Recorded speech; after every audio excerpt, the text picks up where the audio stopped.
paid good money to see this movie. When they go out to a theater, they want cold sodas, hot popcorn, and no monsters in the projection booth. Everyone pretend podcasting isn't boring. Turn it off. Turn it off.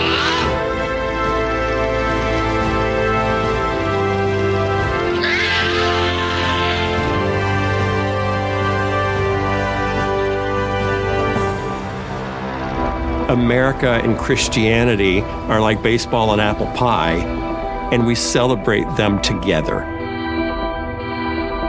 I was 16, 17 years old when I became a Christian. I'm an evangelical minister. I've been a Christian my whole life. I'm a Christian nationalist. I have nothing to be ashamed of because that's what most Americans are. Is Christian nationalism Christian? No, it isn't. We should be blazing forth as a countercultural example, and instead, we're leading the charge of malice and division. Christian nationalism uses Christianity as a means to an end, that end being some form of authoritarianism. Being a Christian is about the values of inclusion. Christian nationalism is certainly not based on the values of the gospel. God wants America to be saved. They're told over and over and over again that you're in danger. You need to fight if you don't want to lose your country. We are in a civil war between good and evil. This is not a movement about Christian values. This is about Christian power. What happens to the people who don't believe this stuff? We are on the precipice. God is on our side! We're taking our nation back. The thing that keeps me up at night is that we lose democracy. Does that seem possible? Yes.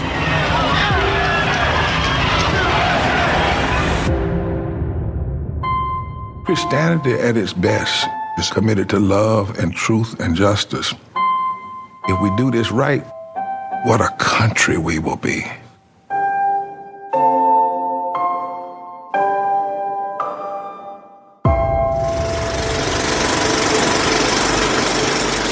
Welcome to a special episode of The Projection Booth. I'm your host, Mike White. On this episode, I'm talking with Dan Partland. He is the director of many things, but his latest film, God and Country, is a documentary all about the Christian nationalist movement. If you are unfamiliar with them, they are Christians in name only. They are the kind of folks who think that America is a Christian nation and that we should be following the Bible and a distorted view of that. Some people call them Al-Qaeda. Basically, they're America's Taliban.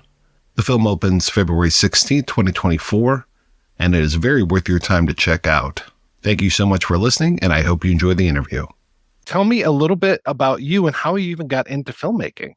I was very interested in politics in high school and college, but in college I started taking film classes and got very excited about nonfiction film in particular, and started to really think that my interest in both was similar, that the point is to reach people and to make an impact.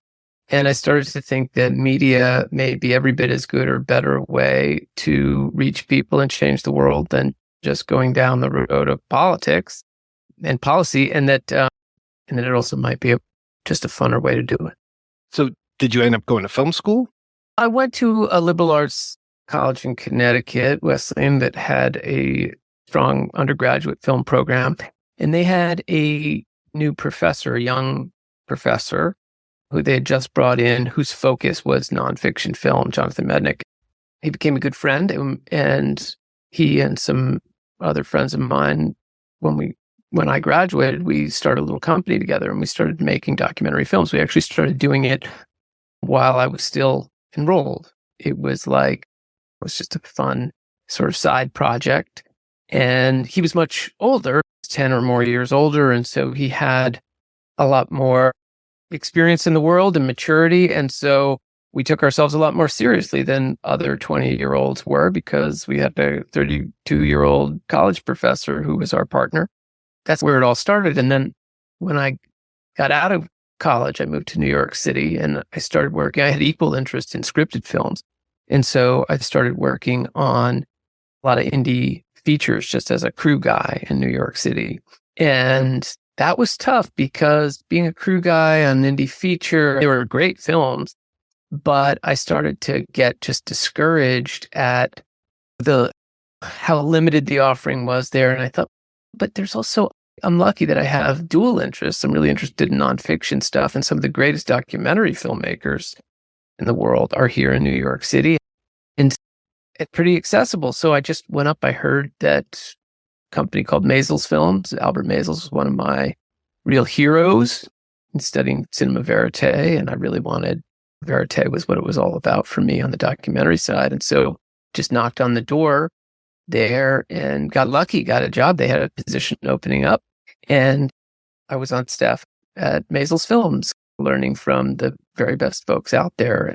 I was on, and that became my sort of original first work family, and remains that to this day. I still remain really close with all those folks. Is that how you came to be on A Perfect Candidate? No, there was a lot of different things that wove together at that time, but really, Jonathan, my business partner, who was a college professor, he had moved to Charlottesville, Virginia. And my partners and I were going down there a lot, and we were shooting a lot of stuff in Charlottesville, different projects, of course, mini docs, short docs. And we heard that Oliver North was running for Senate in Virginia. And we thought, well, now that would make a really great documentary. We should really do that, because I was a total Iran-Contra junkie when I was in high school. That was, it's a political scandal. It was just, I was just obsessed with it. And then a friend ran into another friend at a film festival and said, "What are you working on next?" And so this was a friend of mine talking to RJ Cutler. I said, "Well, what are you working on next?" And RJ said, "I'd like to make a film about Oliver North running for Senate in Virginia." And my friend said, "That's interesting, because my buddies want to make a film about Oliver North running for Senate in Virginia. Maybe you guys should meet." And so that's how Ted and I got connected to RJ and David.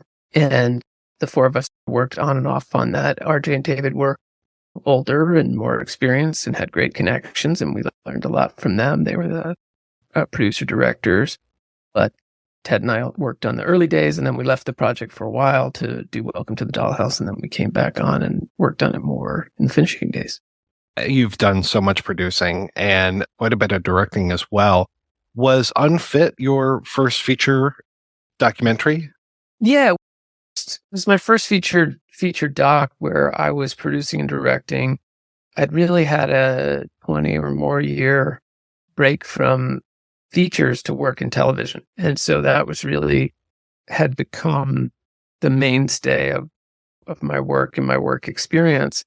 But Untruth, political feature doc like that, first of all, it had to be a feature doc. It wasn't going to be a TV show. And it also was going to be an independent film, because I think the sort of inherent politics right now make it very hard for industry sources, for Amazon or Netflix or Apple or anything like that, to fund something that is out of the gate, I don't know, antithetical to where sort of 40% of the population is right now. That's just a bad math to start out with. But that film is ultimately not actually partisan. It was completely anti-Trump, but it was a coalition. The voices in the film were overwhelmingly conservative voices and Republicans. And that was part of the point, which is that this isn't really a partisan issue. It looked at Trump as a phenomenon and at his personal psychology, but also the psychology at work in the culture that seemed to be making him appealing to people. Tell me, how did God and Country come about? God and Country, like all indie docs, indie features of any kind, had a circuitous path.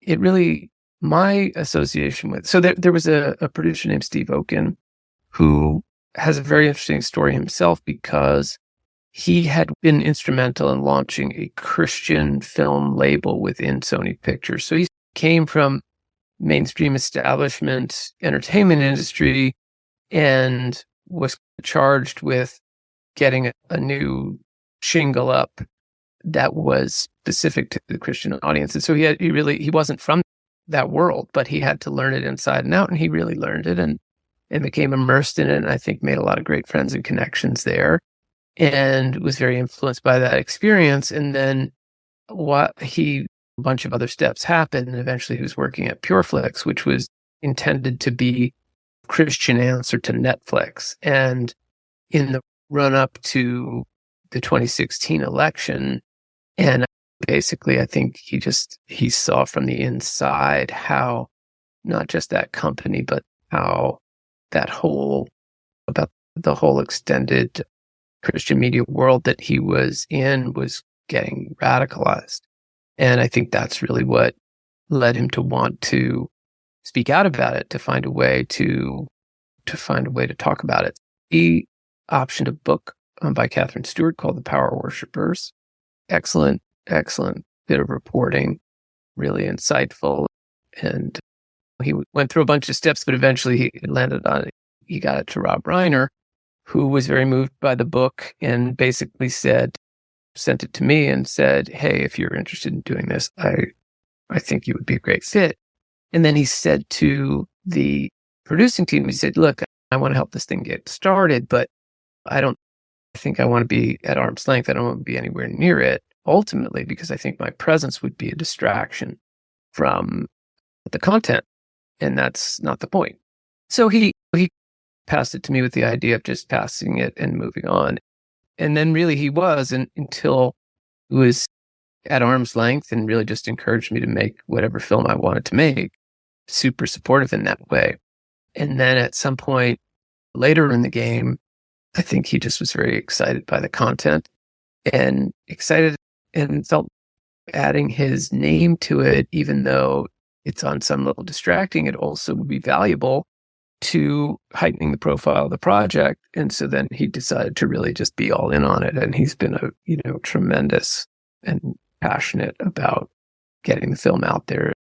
And as a filmmaker, he was fabulous to have in your camp, because he really ultimately, I think, understands so much about what the experience of the director is, and really wanted to protect the process and let me make whatever I wanted to make. And then in terms of, so the film we didn't share anything that was too rough with him. We shared it with him once it was in shape, and then just gave great and insightful, craft notes, which is really interesting, because I think a lot of the people on the political side want to know if this famous Hollywood liberal was actually shaping all the content to turn it into a piece of propaganda or something like that. And the answer is no. The answer is he really engaged with it on the craft level. We were just trying to make a film that was honest and true and that was moving to audiences. And the extent to which, Rob was giving notes on it and shaping content was all about stuff that any crafts person would do. That's dragging here. I don't like this cue, or we already know this. You said that already. Let's move it on. It was of that nature. But that's because we were also, very much in sync. That I said when I signed on to the project that if I was going to be involved, I wanted to be really clear that the film needed to be critical of Christian nationalism, but it needed to be a celebration of Christianity. And that's just a really important thing to me, because there's so many people in my life who are genuinely devout, and I think represent all of what's most wonderful about the Christian faith and authentic Christian belief. And I think that you have to turn that up and make sure people are hearing that as a counterbalance to this totally falsified version of Christianity that kind of takes the language and rhetoric and certain style points and tries to conflate that with actual faith or theology. It's ultimately Christian nationalism is a political movement. It's a political movement masquerading as faith. What has worked so well for them is that if you can claim that your political agenda is in sync with God, was in sync with Christian teaching, it makes the faithful, if they're hearing this from appropriate sources, from pastors and faith leaders of different sorts, they're more inclined to go along with it. That's who they get their religious teaching from. I think a lot of people got swept up in it unwittingly through bad leadership, but it ultimately distorts the Christian faith. By making it sound like it's a faith, it makes it really impossible for people to criticize. And already when the movie came out, when the trailer came out, so importantly, when the trailer came out, the movie isn't even out yet. When the trailer came out, Christian nationalist groups just swarmed on it, proving the point before the fact. A movie that they have not seen.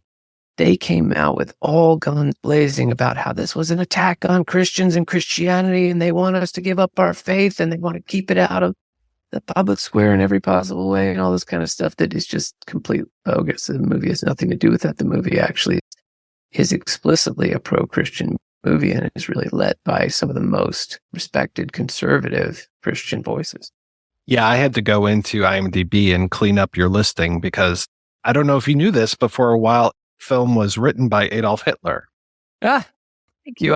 I don't check on IMDb, but that kind of thing that, yes, this is the age we live in, and crowdsourced stuff can be wonderful, that there's a lot of everybody is kicking in to try to keep robust databases up to date, but there's just not enough of us. There's no way to police it or police it adequately. So there gets to be a lot of nonsense. Hey, but I've had my websites and emails attacked and hacked and stuff like that. It's one of the really gross things that I think speaks to how fearful the leaders and participants in this movement are. If you represent a great and worthy idea of any kind, and somebody tells you that your idea is stupid and dumb, who cares? This is really actually a very Christ-like thing.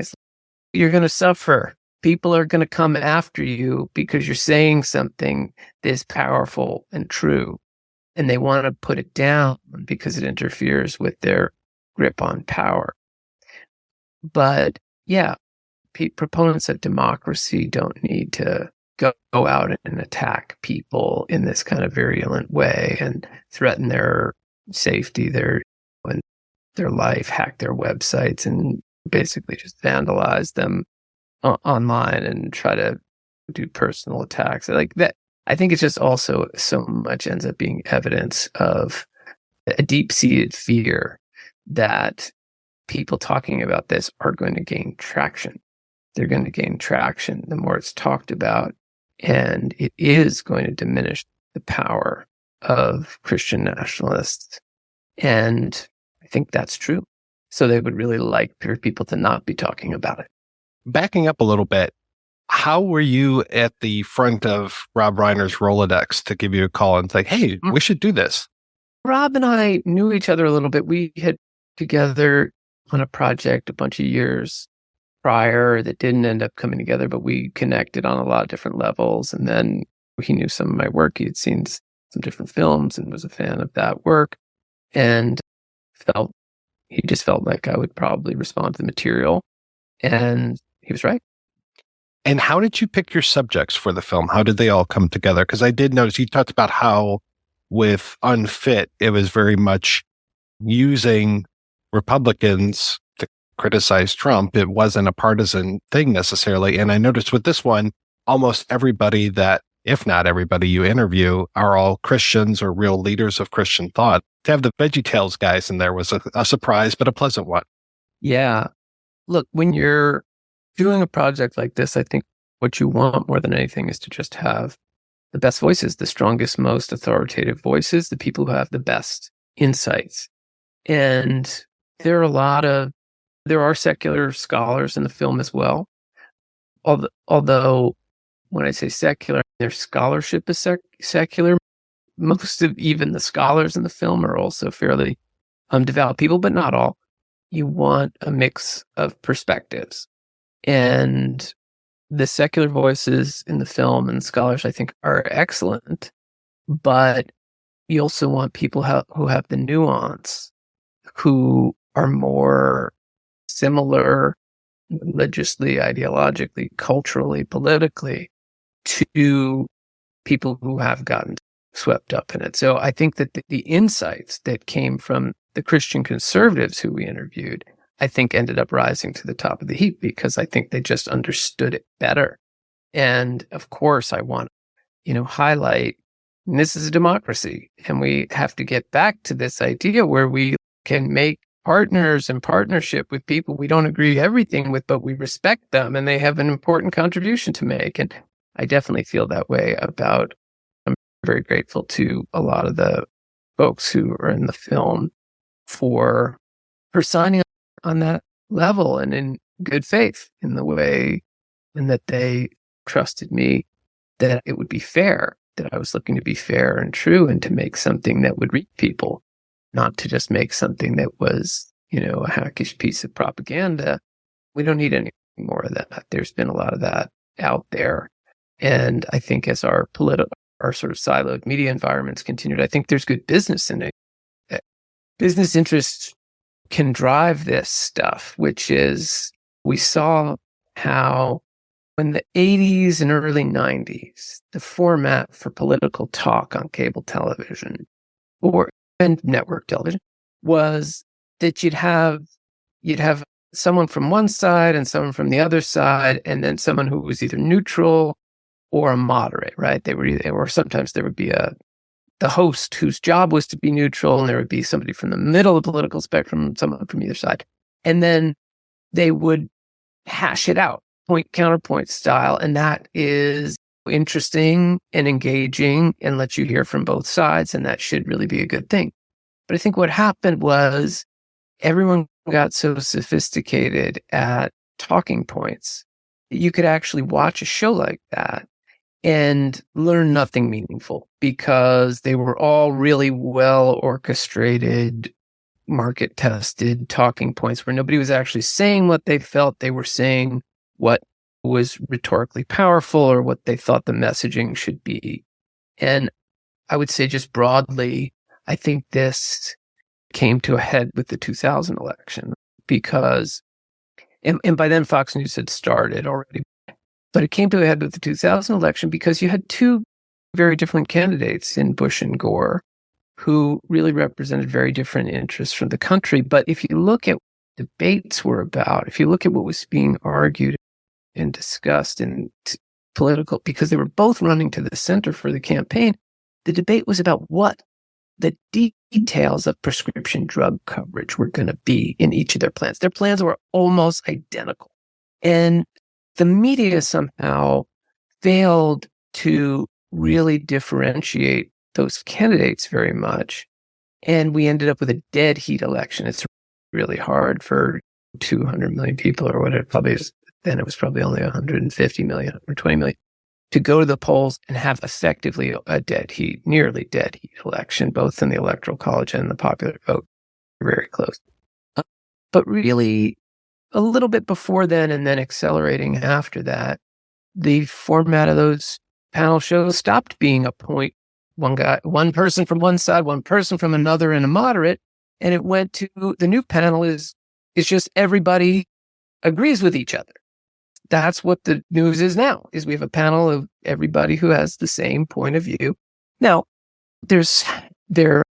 people will say that there's an element of God and country that is like that, which is, yes, everybody is, all of the speakers. Now, we give plenty of airtime to people who advocate for Christian nationalism through clips, but everybody who we interviewed, it's true, they are people who agree on the dangers of Christian nationalism, but they come from a very disparate set of political, cultural, social norms and values, but they do agree on the danger of Christian nationalism. Your movie's very depressing. I will tell you that. I hate hearing that because I don't think depressing is a constructive emotion, right? I hope that people won't be shut down to it. I think it's a serious film. I think it's a dramatic film. I think it's a worrying film. And I hope that it has a little bit of uplift too, because the irony, I think, of the ickiness and the concerningness, the true danger of Christian nationalism is that Christian values, Christian virtues themselves are the way out. Let's actually start doing some of this stuff. Let's choose our battles and turn the other cheek when turning the other cheek is appropriate. Let's do unto others as we would like people do to ourselves. Let's love our neighbors. And what's more, Christian teaching is really that the command to love your neighbors is really a command to love your enemies as well. And I think we have to get back to that. And I think we try to show that there really is something beautiful in all of that. And yes, I'm very interested in vanquishing this political movement that calls itself Christian. It's not Christian in any way whatsoever. And I do want people to be super concerned about it, because I think it is real danger right now in the United States. I think it has reached a kind of terminal velocity. It's really going to be hard to roll it back. But there's hope. There is hope. And the hope, I think, comes from this same word, which is some Christian values. Yeah, it is very eye-opening to see the playbook laid bare. And I've grown up with this stuff. I think you've grown up with this as well. To see the Jerry Falwells of the world and just the way that things played out in the 80s with the TV preachers, the way that things played into Reaganism. And it just feels like it was that, and that just kept getting bigger and bigger. And then to see where we're at right now, that's why I'm depressed. Really admire what you've done with this documentary, though. Thank you. Yeah, I know what you're saying. Hopefully it's concerning without being demoralizing. I think it should be a call to action, really, for everyone to, I think that we've all kind of seen this going on for a long time and thought of it as mostly benign. It's political organizing. Maybe I don't agree with all that, but I think that some of that has to do with all of us being trapped in our own media silos. And so if you don't leave your media silo, you're probably not seeing the full picture. And so what we really tried to do was to let you into that world, let you into the deep dive that I'm in, which is just from going to those events and from being on those websites and being on those mailing lists. And you just get this constant diet of really ultimately anti-democratic, deeply vitriolic, angry, rageful, really honestly, rageful rhetoric and politics of grievance and of a desire to really elevate the white Christian population as the deciders, if you will, in his culture, and to really diminish the voice of everyone else. Have you had a chance to see the film with an audience yet? Yeah, I have. I've seen it only a few times with an audience because it isn't open yet. There's a bunch of screenings coming up, both festivals and then the actual theatrical openings. But very wonderful seeing it with an audience. The biggest audience we saw it with was we screened the film at the Capitol, actually in the Capitol, which, because the film talks a lot about how January 6th, in some ways, is the ultimate manifestation of the route that this political movement has been on. It was a particularly interesting and special place to be watching the film and thinking about really what it is to be Christian, what it is to be American, and to think through, where we've come to. And so I think that was a really powerful experience for everybody who was in the theater that night. Certainly very powerful for me. As a filmmaker, you think about some other things that are not really, that you think about a lot of craft things that aren't really content that were also very interesting and gratifying, which is that the film has a lot of laughs. And I was delighted to hear that. Who didn't watch it with an audience, so you might not have a sense of it. The film is making a lot of points and it's rifling through a lot of points, but it stops and it takes breaths in different places, and you can and the audience really gets to let off a little steam and enjoys the efforts at levity, because we have to also have levity. Seeing it at the Capitol was also very inspiring, the thing that's sad to me isn't so much how far this Christian nationalist movement has come to. What's really concerning to me is just how the rest of us have lost some bit of our faith in what it is to be American. And people, I don't identify as Christian myself, though I have plenty of Christian heritage, but people who are devout Christians, I think also has a parallel note of how we've lost our faith in true Christian virtues. I think we have to get back to that as Americans. And on the Christian side, Russell Moore is not in the film, but he tells this story, told me this story, and he tells it a lot, but about talking to a pastor who was filled with this kind of very angry, vitriolic Christian nationalist rhetoric. And he said to him, what about turning the other cheek in this instance? And the pastor says to him, unfortunately, we found that doesn't work. And his answer to that, to me, was, it never worked. That wasn't the point. This is central to Christianity. It's something that Christ implored people to do, his followers to do. And people who are faith leaders, who are teaching large congregations, have determined that they know better.